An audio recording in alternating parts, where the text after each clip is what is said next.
السلام عليكم ورحمة الله تعالى وبركاته. بسم الله والحمد لله والصلاة والسلام على أشرف خلق الله سيدنا محمد وعلى آله وصحبه أجمعين. أهلا وسهلا ومرحبا بكم أعزائي المشاهدين والمشاهدات في موضوع جديد وحلقة جديدة من برنامجنا من هنا نبدأ. من خلال التجربة ومن خلال العمل في مجال الإرشاد والتوجيه التربوي، هنالك قضية هامة جدا وتعتبر هي معضلة بالنسبة للأولياء الأمور بشكل خاص والمعلمين والتربويين بشكل عام، وهي قضية اللي هي ضعف الدافعية، اللي هي عدم الدافعية للتعلم، عدم الدافعية للدراسة، عدم الدافعية حتى للأشياء العامة. وهذه المعضلة أو المشكلة لها أسباب كثيرة جدا، لكن نأتي الآن الدافعية لماذا هي تعتبر شيء أساسي وتعتبر عامل جوهري وتعتبر من القضايا الحاسمة في التعلم وتحقيق الذات، وتعتبر كذلك هي من الأشياء الجوهرية من خلالها الإنسان يستطيع أن يعني ينجح ويستطيع أن يحقق ذاته، يستطيع أن ينجز، يستطيع أن يتقدم نحو الأمام. لأنه عدم الدافعية والضعف الدافعية بيجعل الإنسان في حالة كسل، في حالة ركود، في حالة إحباط، في حالة يعني انكسار. فهذه تعتبر قضية حاسمة، لأنه الطالب إذا ما كان عنده دافعية ما حيجتهد أبدا في الدراسة ولا في شيء. وكذلك الموظف والعامل، وحتى نحن كأولياء أمور وكأمهات ومربين، يعني إذا لم يكن عندنا هذا الدافع الأساسي والدافع اللي يجعلنا نحن دائمًا نبتكر أشياء ونمضي قدمًا نحو تحقيق يعني أحلامنا وآمالنا.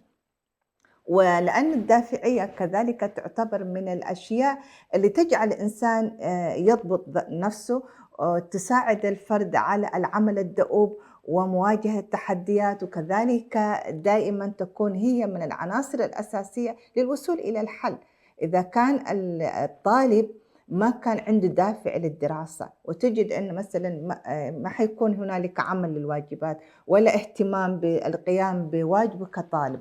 وقِس على ذلك جميع مناحي الحياة الأخرى، فهذه تعتبر من القضايا حقيقةً ومن الأشياء اللي دائمًا تكون فيها استشارات. يعني كثير من الطلاب، أنا أعرف واحدة من الأخوات في إحدى الدول المهجر تقول لي ابني وعمره 18 سنة يعني رفض يمتحن للشهادة الثانوية ويكمل الدراسة وجالس في البيت، يعني وهو فقط يتصفح الوسائل وغيرها، فأصبح عنده يعني ما عنده أي رغبة لأي شيء يعني. فحقيقةً يعني مثل هذه القصص وهذه الاستشارات تجعل دايمًا نفكر نطرح هذا الموضوع ونناقشه. لماذا عدم الدافعية؟ لماذا هذا الضعف الذي يعني أصاب أبنائنا، وخاصةً في ظل هذه الظروف، وظل التقدم المتلاحق بالنسبة للوسائل وعن يعني كل وسائل التكنولوجيا.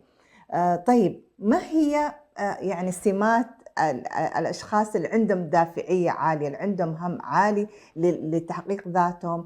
ما هي سماتهم؟ ما هي صفاتهم؟ أولًا يعني الشخص اللي يكون عنده دافع للعمل وللإنجاز يكون له قدرة في إنه يضع يعني خطة، تكون عنده تصورات، يكون عنده هدف واضح لحياته، لأنه الحياة دون هدف لا معنى لها. وما حيكون يعني حقيقةً أي تقدم إن لم يكن هنالك هدف واضح في حياتنا. عنصر آخر اللي هي تكون عندهم مهارات حل المشكلات، مهارات مواجهة التحديات والابتكار الحلول، دائمًا هم بيبتكروا حلول. النقطة الأخرى اللي هي تكون عندهم إنجاز المهام في أوقاتها. واحد دي من المشاكل الكبيرة جدًا، وأنا يمكن يعني كثير من القصة يعني تأتي إلي في الاستشارات إنه التسويف، خاصةً أبنائنا، تطلب من البنت أو الابن أن ينجز شيء معين يقول لك بعدين وبعدين، وهذه واحدة من العناصر اللي تؤدي للمشاكل يعني تكون في البيت دائمًا يعني خلاف ما بين الأبناء والأولياء الأمور وكذا. هي التأجيلات دائمًا يكون لها عواقب وخيمة. من ضمن سماتهم كذلك الجدية وتحقيق اللي هي النجاحات، دائمًا تجد إنه منضبطين كما ذكرنا في البداية، يكون عنده ضبط النفس، الانضباط، يكون عندهم الحس اللي هو يعني اللي هو تهذيب النفس، دائمًا هم كثيري الرجوع إلى يعني تصحيح الأوضاع وتصحيح الأخطاء. تكون عندهم القدرة في التحصيل. هنالك دراسات كثيرة جدًا أثبتت هذه الدراسات الطلاب الأبناء اللي يكون عندهم دافعية عالية جدًا دائمًا يكون تحصيلهم أعلى. والعكس كذلك إذا كان الطالب يعني عنده عدم الدافعية، عنده شعور باللامبالاة، يكون دائمًا ينعكس ذلك في التحصيل الدراسي، وتكون دائمًا درجاتهم أقل، حتى لو كان عندهم إمكانيات مقدرات عالية جدًا، لكن نتيجة لضعف الدافعية تجد إنه الطالب يحصل درجات أقل وكذلك يعني. تكون عندهم النظرة التفاؤلية، النظرة الإيجابية. لماذا؟ لأنه الشخص اللي دايمًا يضع خطة، الشخص اللي دائمًا يكون عنده هذا الهَم والجدية في العمل، دائمًا تكون عنده نظرة إيجابية، لأن إذا كان هو نظرته سلبية ما حيتقدم إلى الأمام أبدًا، يعني حيظل هو في نفس الموقع، في نفس المكان، فبالتالي إحساسه بالمسؤولية، إحساسه بإنه هو يعني لابد يكون عنده مكانة في المجتمع.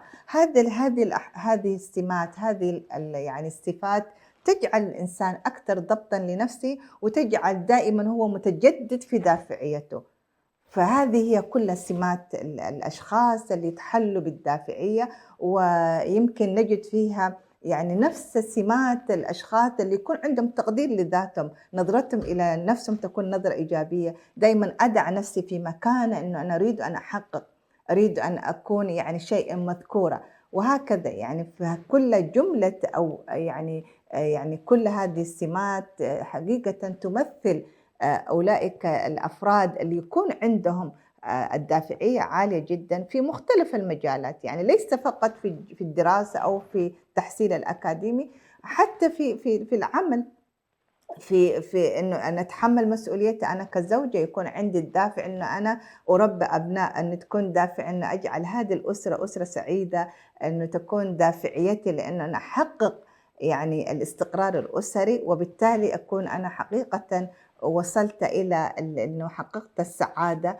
وحققت الاستقرار والأمن بالنسبة لأسرتي، وعلى مستوى حتى على مستوى المجتمع بأكمله.